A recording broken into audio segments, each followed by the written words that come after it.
All right, bros. Here we go. Let's see here. Yeah,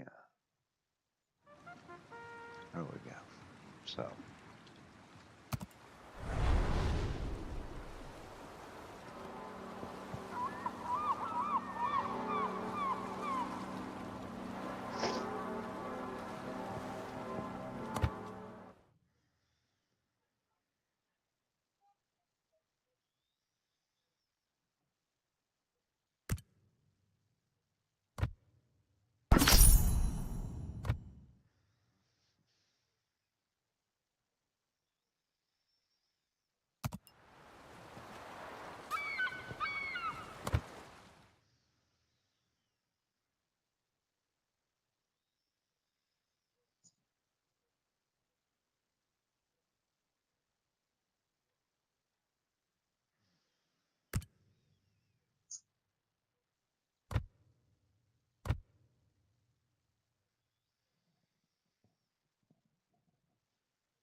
Okay, I guess we'll.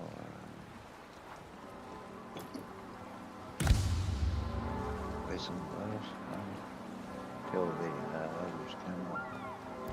Yeah, that's what we'll do.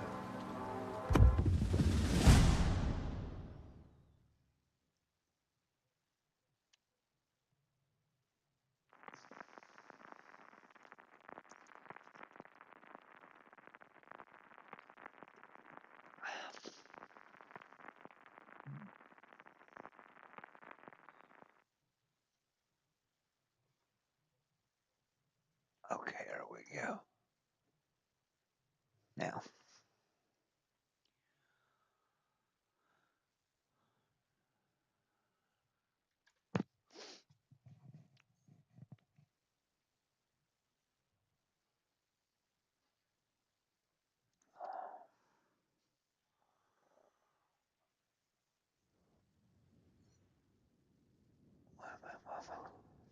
Stand by for action. The base is under attack. Impede the enemy's advance until the main fleet forces arrive. This is Base Commander. Good luck.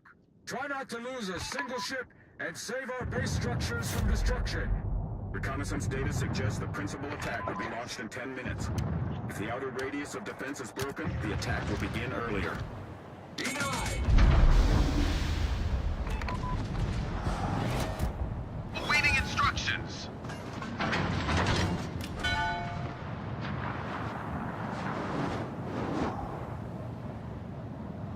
Hi-ho, hi-ho.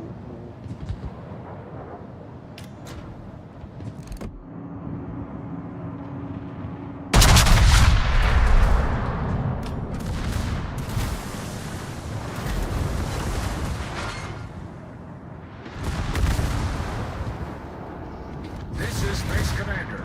Support ship approaching the second battery line.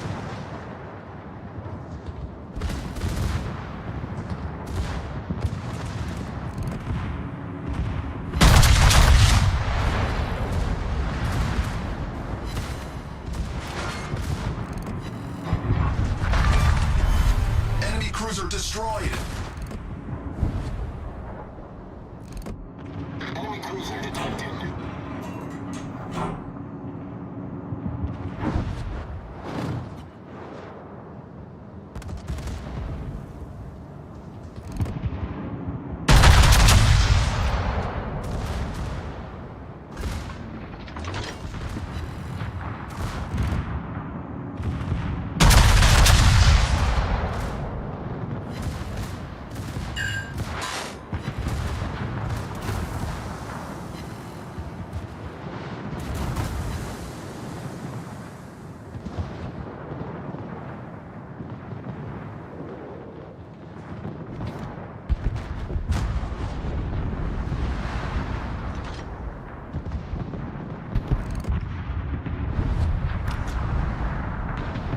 Torpedoes, dead ahead.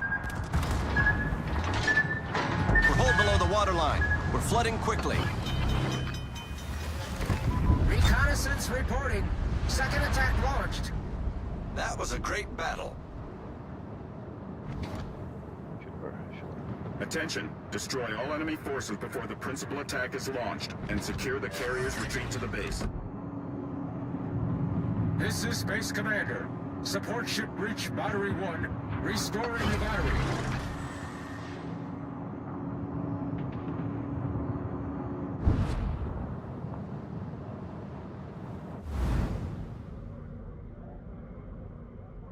Autopilot mode enabled.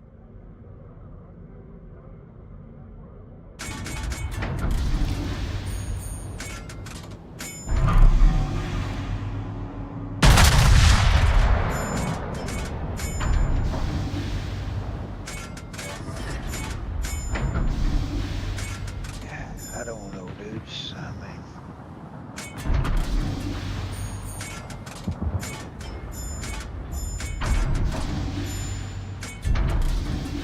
his name is Ed.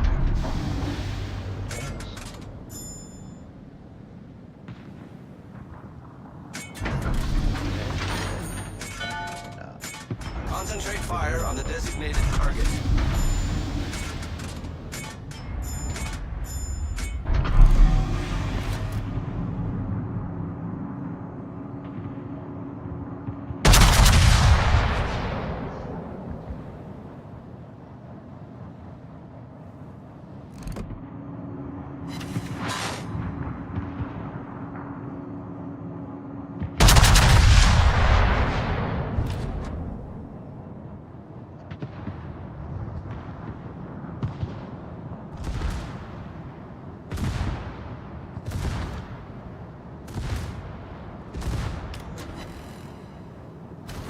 Autopilot mode disabled.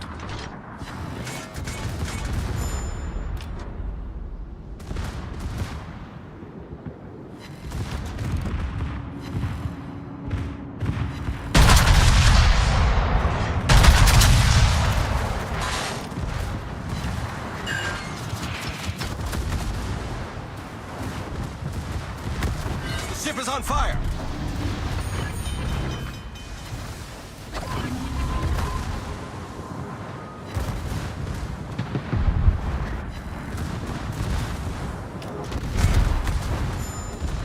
I owe you one. Problem solved, sir.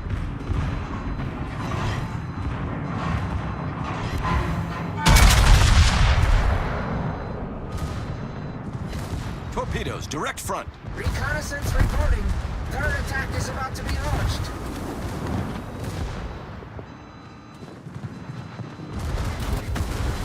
The ship is on fire.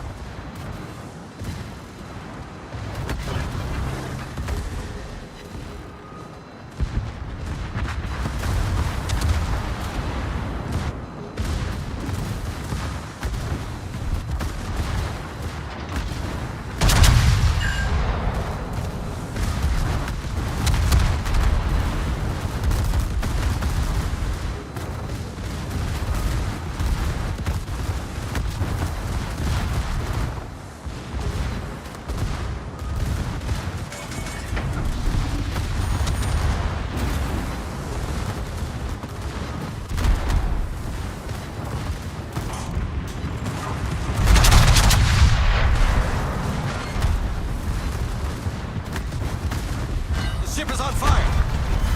Enemy cruiser destroyed.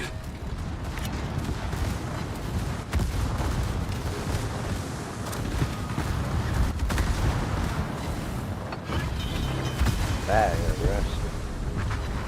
All stations requesting fire on the designated target. Many thanks.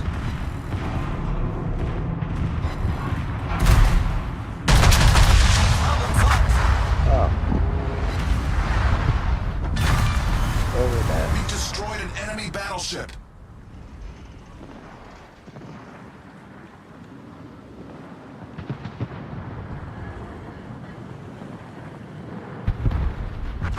Yeah, it was bad. I don't know. lost my other phone. I don't know where it's at.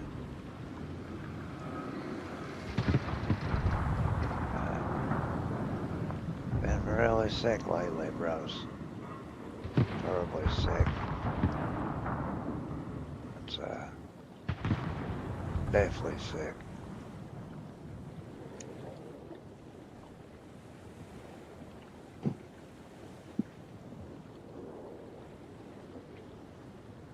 But it wasn't for my Dana sister taking care of me. I don't know what I'd do, dudes. Sorry I haven't been streaming and stuff. I'm just truly sick, and we're hoping for things to get better.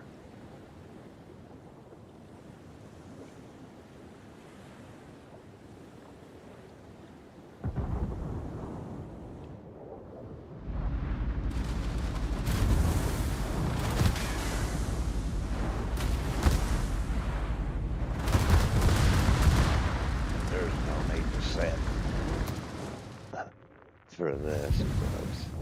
Let's do it.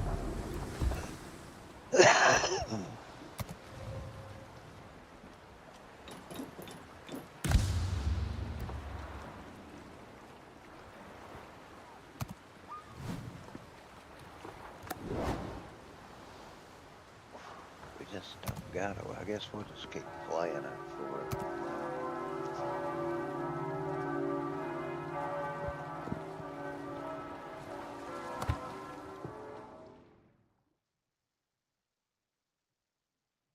There's no need to buy this one because,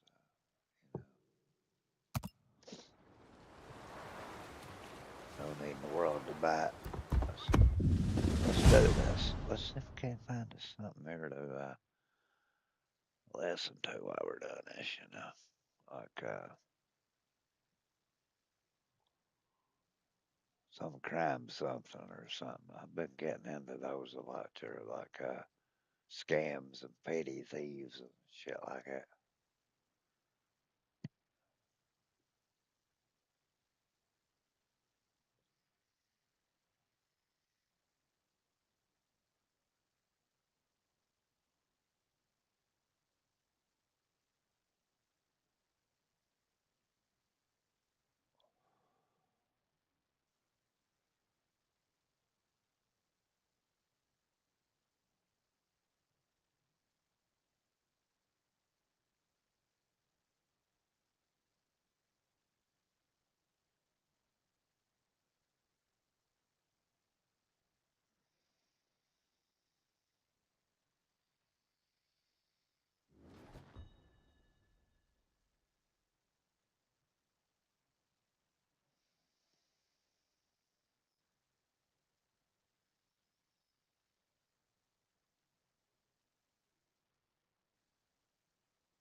The restraining temporary order on those deportation flights has now been randomly circled out on your scorecard at home, assigned a case regarding the Signal chat leak and an investigation that would follow. It's really incredible. Watchdog Group is suing Trump officials involved in the discussion on plans to strike the Houthis in Yemen.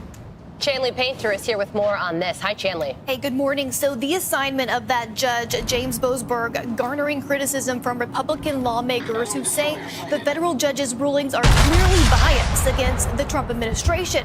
Trump himself saying this, quote, Judge James Boasberg has just been given a fourth Trump case, something which is statistically impossible. There is no way for a Republican, especially a Trump Republican, to win before him. He is highly conflicted.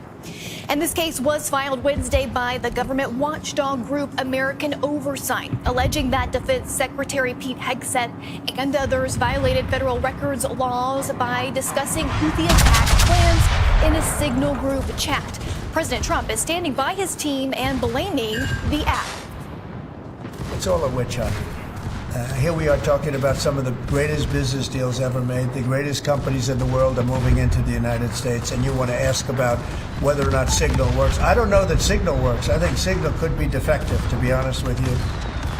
And now the White House has appointed Elon Musk and his team at Doge to help investigate how a journalist was included on that encrypted messaging app group chat with national security officials. Meantime, Defense Secretary Pete Hegseth spoke to reporters, emphasizing it was a policy discussion and that no classified information was shared in the chat. Nobody's texting or calling. There's no units, no locations, no routes, no flight paths, no sources, no methods, no classified information. You know who sees war plans? I see it every single day. And the president has also said he will ask Secretary Hegseth to review what kinds of information should be considered classified, guys. And if thank you so much, Chanley. And if I'm the administration, you've been more than outgoing about this and speaking to the press. I think it's done. Take Britt Hume's advice last night. This is done. We're doing internal investigation. We're going to address our group chats in different ways when we're in different locations. Ideally, we're going to be in the Situation Room. We're going to look to move forward. I'd like an investigation. I actually don't believe that they know how JG got into the group chat. That's worthy of an investigation. Michael Waltz says, I'm ultimately responsible. I don't think there's any possible way. He loaded that thing in himself, judging by his workload. But once they were talking, I don't think you can blame Secretary of Defense Pete Hegseth, because there's nothing wrong with the communication. He was told it was secure. End of story. Well, I think also, when you look at the press conference yesterday in the Oval, the president is clearly moved on. I mean, it seems like the media wants to continue to talk to him, and I understand it. We like, to sensationalize things. But I think the president is trying to push forward. Also, it's become very clear that Pete is the Secretary of Defense, Hegseth, is the target of Democrats, and they want him to resign. They want him gone. And he's not even the guy that put the chat together, but he was the target from day one. They never wanted him to be confirmed. They're only asking him to resign. Right. Look at the operation. The military operation was flawless. It was great. Right. No one died, but the enemy. 53. Right, exactly. But here's the thing. It is on all the other channels and all the other papers, it's a lead story. Initially, the president very angry that it happened because it was a stupid mistake, although it is unknown publicly what exactly happened. Because the president would like to be talking about something else right now. He'd like to be talking about the tariffs. He'd like to be talking about the border. He'd like to be talking about anything other than how his cabinet screwed up. During the first administration, somebody already would have been fired at this point. But Trump wants to make this cabinet, this term, different, and so he's giving them a little. He's letting the critics hammer the cabinet. And it doesn't look like he's going to change his mind. Listen, the president is doing a good job of not furthering the story, which was what you were referring to with Britt Hume's advice. Because yesterday, during the press conference over 25% import tariffs on auto imports, obviously the first few questions are going to be about the signal thing. And he was as calm as I've ever seen him. And he said, listen, we're trying to get to the bottom of this. Elon Musk is going to be doing an investigation into how all of this happened. Don't blame Pete. Somebody said, should he be fired? He didn't do anything wrong. This is a government-sanctioned chat app that is secure, and the Biden administration used it. Now we're using it. Maybe we won't anymore because this happened. I am not convinced that this was even a mistake by Mike Waltz, because when he spoke to Laura Ingraham, he seemed as confused as anybody else, and I believe him. I mean, I know him. He's a smart and capable man, and what he seemed to think is that he's never met Jeffrey Goldberg. He doesn't have his phone number. So could somebody have put Jeffrey Goldberg's phone number under somebody else's name in his phone?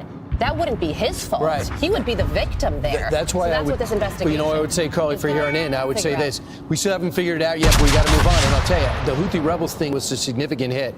I came in and I'm reading the papers. It's buried on page 12. I'm like, wait a second, 53 people died. They actually hit the commanders. The big message that was sent, are we going to be able to get through that waterway? I was like, well, no one cares. The media, the international press didn't care. The local press didn't care. Not one question. Now they care about the operation because they can see blood in the water. water. I almost said smell. I adjusted.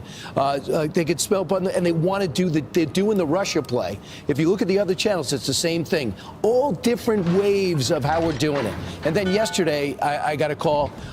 They're trying to find out what other devices these people in the White House have that might be open source. Do they still have their text messages? Still have their Venmo? So they're trying to make something look as though these guys and these women have not made the transition to the government.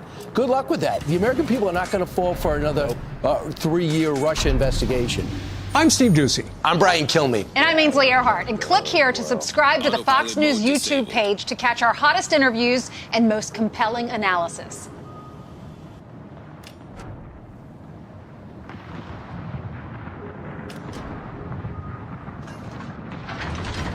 In today's fast-paced world, managing relationships is everything. But keeping track of leads, emails, tasks, and follow-ups, that's where things get complicated. Meet Relationships, your go-to tool for managing leads and staying connected with your contacts, making every interaction more meaningful. Effortlessly sync all your contacts and their data into one place. Tag, filter, and categorize like a pro. And with seamless Google or Outlook integration, you can sync emails. Hello, I'm Officer Smith. I stopped you today, man. You got no inspection sticker on your car. This is my client DJ. He was driving his crappy little farm car to the store to get some feed for the pile of animals he and his wife have at home. But he gets pulled over, even though the only thing he did wrong was not have an inspection sticker on this crappy little car. He ends up getting arrested, going to jail, and being prosecuted as a drug dealer. How did that happen? Why are you so shaky? I'm not shaking from my horse now. Look at your arm. It's trembling. You have anything illegal in the car? No. You got anything illegal in you? Martinsburg, does the county have a canine working today? Hey, I'm gonna tell you what, Mr. Beard, go and step out of the car for me. Did I commit a crime? Step out of the car. Step out of the car. Martinsburg, send me another unit. He's refusing to step out of the car. Get out of the car. What? Get out of the car. Now this young rookie cop, only out of the academy about 3 months, thinks he's caught some sort of drug kingpin. He ordered a drug dog, even before ordering DJ out of his car. Even though DJ never refused to get out of his car, he's yanked out and arrested, put in handcuffs, and put in the back of the police car. From there, he witnesses the scam that these cops are running. Can we get a canine sniff, please? Yeah.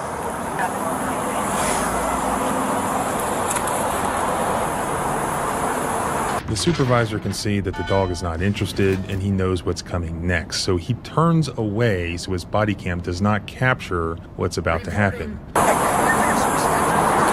But the rookie doesn't know to turn away and he films it.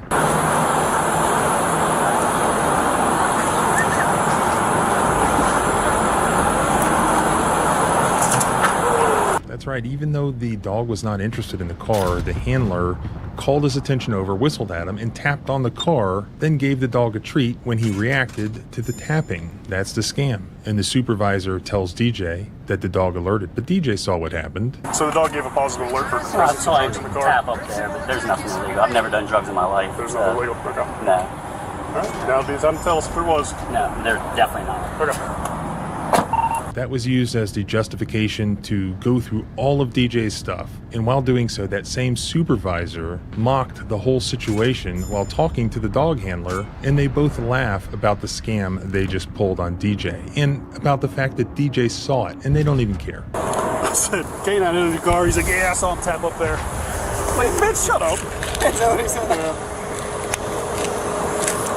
No, that's actually not what he said. You may remember I did a video on this about a year ago. I asked, should we file a lawsuit? Well, we did file a lawsuit. Just a few weeks ago, I took the depositions of this officer and also the young arresting rookie officer. And that answered a lot of questions about how this innocent guy got dragged through this whole thing and wrongfully arrested and wrongfully charged. I'll show you what the key violations are, because this could happen to you or someone you love, and you need to understand your rights.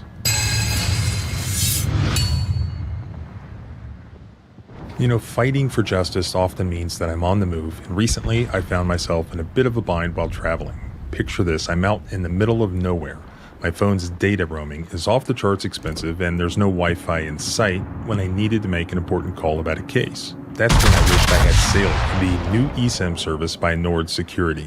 Let me tell you about my experience. On my last trip, I decided to give Saley a try. Setting it up was a breeze. No more fumbling around with tiny SIM cards or worrying about losing them. I just downloaded the app, chose a plan that fit my travel needs, and within minutes, I was connected. With Saley, you get instant connectivity. No waiting for a SIM card to arrive or standing in line at the airport. You just scan a QR code and boom, you're online. And the best part? You get to keep your number for the regular calls while using Saley for data. It gives you high-speed data, and you can use it from anywhere in the world. Plus, it's perfect for those of us who value privacy and security thanks to Nord Security's expertise. Now, for you watching, here's a special deal. Use my unique link, saley.com/civil, and enter the coupon code CIVIL. The first 5,000 of you will get a 1 gigabyte data plan for free. Yes, free. It's perfect to test out on your next trip or even locally if you're just curious. Be prepared, stay connected, and keep fighting the good fight with peace of mind. Check the description for the link, use the code CIVIL, and join the Saley family. Safe travels, and now let's get back to the video. This stop happened in Martinsburg, West Virginia. A young police officer with the Martinsburg Police Department pulled DJ over in this mattress store parking lot. It was a lawful stop because the crappy little farm car that DJ was driving, in fact, did not have a valid inspection sticker, which is required in West Virginia.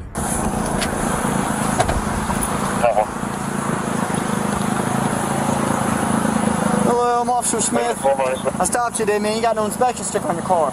Yeah, I know. We're working on it. Okay. You hear the exhaust? I do. I got you. You got your license, registration? Why are you so shaky? I'm not shaking from my voice now. Look at your arm. It's trembling. You have anything illegal in the car? No. You got anything illegal on you?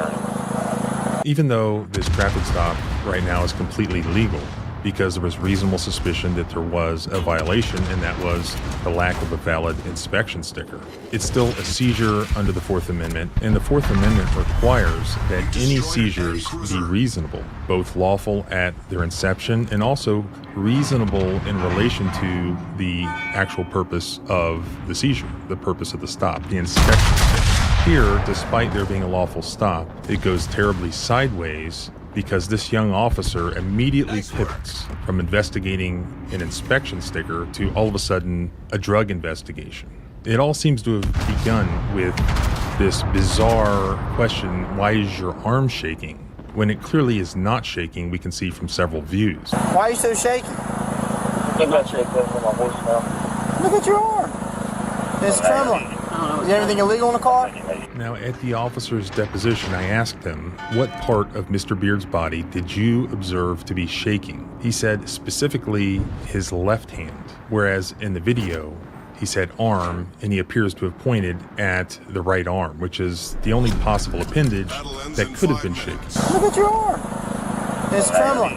And then he asks him if there's anything illegal in the car. And DJ listened to it. He actually says no, and then asks, do you have anything illegal on you? You have anything illegal in the car? No. You got anything illegal on you? So he answered the question, said he did not have anything illegal, and then he, using sarcasm, criticized the officer for asking him a dumb question. Now, they are allowed to ask questions that are unrelated to the reason for the stop, so long as they're not prolonging the stop or extending the stop with these other unrelated questions. You have registration insurance on the car? Yeah, I do. Okay, I need to see those. Just run it, because I don't think it's in here. So, I mean, we can check. Martinsburg, does the county have a canine working today? This is important. Even before the officer ordered DJ out of the car, he called for the drug dog over the radio. Wherever the road takes you, Chevy is ready to drive you forward. With pure power unleashed. I mean, we can check. Martinsburg, does the county have a canine working today?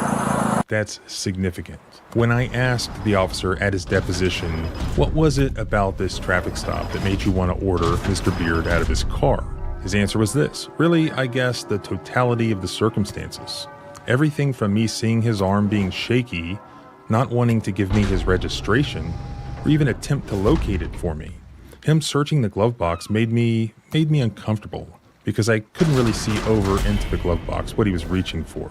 But you just saw in the video that DJ never refused to give his registration. He said he didn't think he had the registration, but that he would look for it.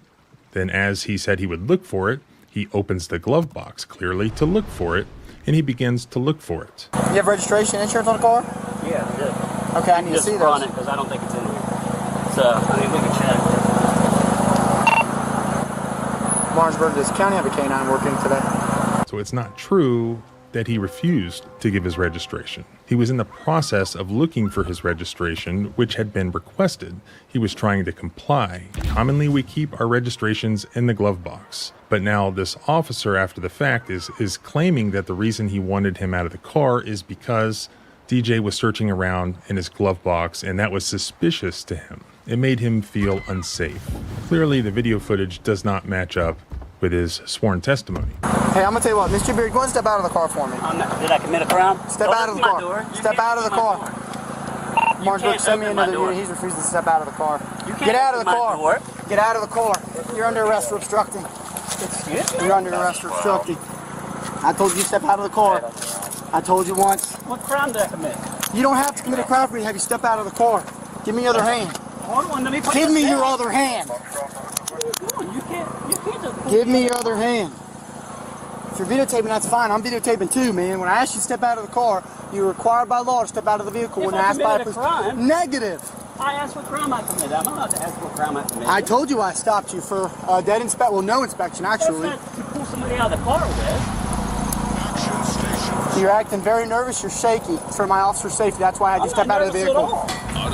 I got a very hurt horse that I'm getting ready to take care Martinsburg, of. I'm 95 with him. This is crazy. You have any weapons on you? No, I just my penknife. Yeah, I'm scared. Look, man, you turned this into something it didn't need to be, man. All I was doing was asking for your And I'm just asking. I have nothing to hide. Okay. I have nothing to hide at all. All right, well, I told you what's going on. I stopped for inspection sticker. And that's, I understand. When I asked you to step out of the car, Totally you okay have to step out of the vehicle. Okay. You have to step out of the car. I disagree, but... I know you may disagree, but that's the law. You get what I'm saying? Spread your feet. Okay. All right. This officer later told the canine handler from the sheriff's department, who subsequently arrived, when he asked him, what did you arrest him for? This is what he said. What did you arrest him for? So I said, step out of the car. I didn't commit a crime. I don't need to step out. Step out of the car. I don't need to step out. Okay, you're under arrest. So, obstructing. So he tells the canine handler that DJ said twice, I don't need to step out. No, I don't need to step out of the car. Let's look back at what actually happened. Hey, I'm going to tell you what. Mr. Beard, go and step out of the car for me. Did I commit a crime? Step out of the car. Step out of the car. Martinsburg, send me another unit. He's refusing to step out of the car. Get out of the car. Get out of the car. You're under arrest for obstructing. Let's look at his police report. So this is the narrative that was included in the charging document that is submitted under oath to the court by this officer. And this is what he wrote in that report. Mr. Beard refused to exit the vehicle and told me he did not commit a crime and would not exit the vehicle. But the video shows that DJ did not say that. He questioned the officer's authority, but did not refuse to get out of the vehicle. He was basically yanked out very quickly. I just asked what crime I committed. That was all. I can have anybody I want step out of the vehicle. Okay, I'm not doing this with you. I don't think that's true. But okay, well, this is my lieutenant. You feel free to ask any questions you feel you need to. I just asked what crime I committed to be taken out of the car. That was all. I got you. Pennsylvania versus Mim says we don't always tell you. We can take you out of the car for any reason whatsoever. I had a case law that said not, but that's all I was asking. I was asking to be stepped out of the car for. All right. I just provided the case law to you. For that. That was all. I'm gonna move it so that you're one. All right, buddy. Walk back to my car. We see that the key word here that they've been teaching cops is Pennsylvania versus Mims, and they like to use that word. But it's always apparent that they never actually read that case. They never actually learn the case law pertaining to Pennsylvania versus Mims. Because Pennsylvania versus Mims only means that this officer can still perform his routine traffic stop, but just with DJ standing outside of his car rather than sitting inside. Whereas the officer in this case appears to have been misusing Pennsylvania versus Mims, to engage in a drug investigation where he's pulling the individual out of the car and frisking him. And Pennsylvania versus Mims does not allow for that. So remember, the traffic stop that was supposed to be occurring was for the inspection sticker issue. I asked him at his deposition, at any point, did you actually begin the process of issuing a warning or a citation for the inspection sticker issue? He said, I believe I did. When? When was that? Answer, I believe it was after he was already arrested. So there was no routine traffic stop occurring. He also admitted during his deposition that in a routine traffic stop for an inspection sticker, he would not pull somebody out of the car. He'd get their information and then he'd go back to his car and he'd write the ticket. None of that happened here. But what did happen, and remember I told you this would be important, he had already called for the drug dog prior to ever ordering him out of the car. And it's no wonder that DJ was surprised by this and wondering, well, what crime did I commit that you're ordering me out of the car? He was being suspected for some sort of drug crime and not for any legitimate reason. His police report says that he arrested Mr. Beard first and then he called for the canine. When I confronted him about that at his deposition, he said he admitted that was false. I said, so the part of the report that says you arrested him for obstruction and then you called the canine, that's false? He said, yeah. Yes, sir. That was a mistake, a typing mistake. After discovering that you had made that mistake, did you ever go back and correct the narrative? No, sir. To be truthful, I didn't know that the narrative was inaccurate until, I guess, past when I would be able to go back and fix it. The point is that this is one of the scams that cops run. If you express any criticism of them, or if you question their authority at all to do something, which you have a First Amendment right to do according to the Supreme Court, they are going to retaliate against you. And this is one of the main ways where they can do that. They know that they have this right to get you out of the car during a routine traffic stop. Pennsylvania versus Mims. But they take it to another level that they're not allowed to do. And they do it very quickly. And what happened to DJ happens all the time. If they perceive any disrespect, any pushback, any questioning at all, they go ahead and order you out of the car and then very quickly, physically and forcibly pull you out of the car, really not even giving you an opportunity to refuse or to get out. This is them abusing that Supreme Court holding to, under the guise of officer safety, to perform a false arrest. So that's the goal, is either to retaliate against you, we're going to do this the hard way now, or to set up an arrest. Oh yeah, he didn't get, and we can see how that happens because as soon as the other officers arrive, he says, oh yeah, well, he repeatedly refused to get out of the car. And on the police report, oh, he said, I'm not getting out of the car. And thank God the body cam footage shows the truth.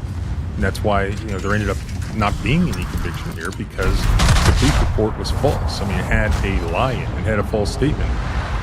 What he said at the scene was false. That was a lie. That did not occur.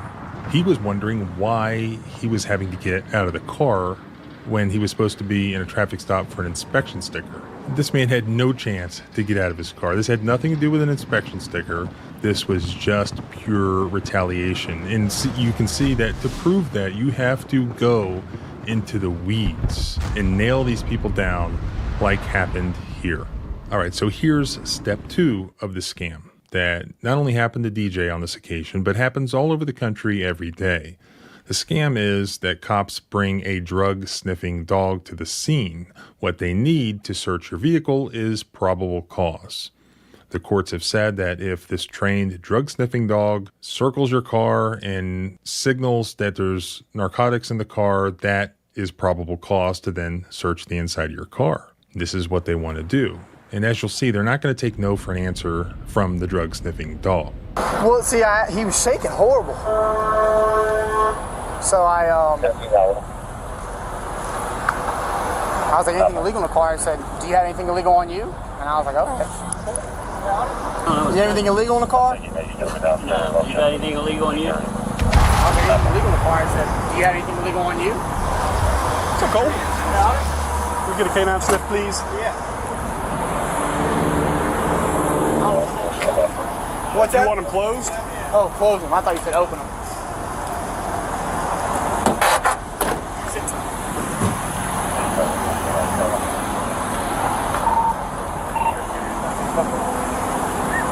All right, here comes the drug dog. Notice that the dog is not at all interested in DJ's car. In fact, he's running towards the police car. But after the dog shows little interest, you see how the scam operates. The handler whistles at him and basically pulls him to the passenger side door where they know DJ's backpack is sitting on the seat. They've just had the doors open, so the smell's wafting around. Finally, the handler just has to tap on the car and signal to the dog that he's supposed to do something. Then the dog signals, which presumably is sitting. And then he's given a treat for doing so. Clearly, the dog was responding to that and didn't smell anything in DJ's car because there wasn't really anything in there. Though that didn't stop the cops.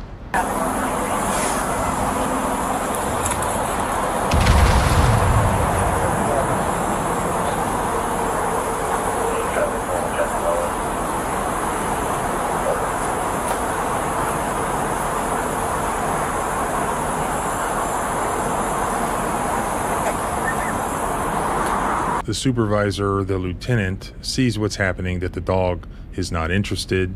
He knows what comes next, and so he turns away so his body cam does not capture what happens. The rookie, only on the job 3 months, just stares right at it, and we get to see what actually happened. And of course, that didn't make it into the report either.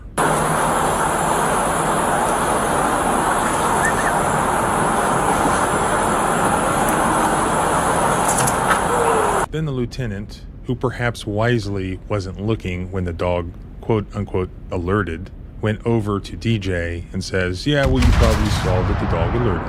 What are we going to find in your car? DJ's confident that they're not going to find any narcotics in his car. And DJ calls them out on the fake dog alert. Let this soft mineral melt in your mouth to rebuild your gums and teeth and never need a dentist again. Did you know there is a natural way to regrow teeth and gums that only 3% of the population even knows about? Scientists at the National Institute of Dental Research have invented a powerful sour liquid that can regrow teeth and gums almost overnight. How is this? I'm sure you just saw the dog. So the dog gave a positive alert for presence of drugs in the car? Tap up there, but there's nothing illegal. I've never done drugs in my life. There's nothing illegal? Okay. No. All right. Now it'd be time to tell us if there was. No, there's definitely not. Okay. Now, with their supposed probable cause, they completely toss DJ's car. The lieutenant himself searches through all of the contents of DJ's backpack, which he's been carrying around for a long period of time. It just has all sorts of stuff in it. It has all his medications. It has past medications. It has over-the-counter stuff in it. And the goal is to not even just find something illegal, just something that they can say looked illegal so that they can arrest and prosecute DJ as some sort of drug dealer. It doesn't matter if you end up beating the charges. It's about putting you through the process. That is the punishment.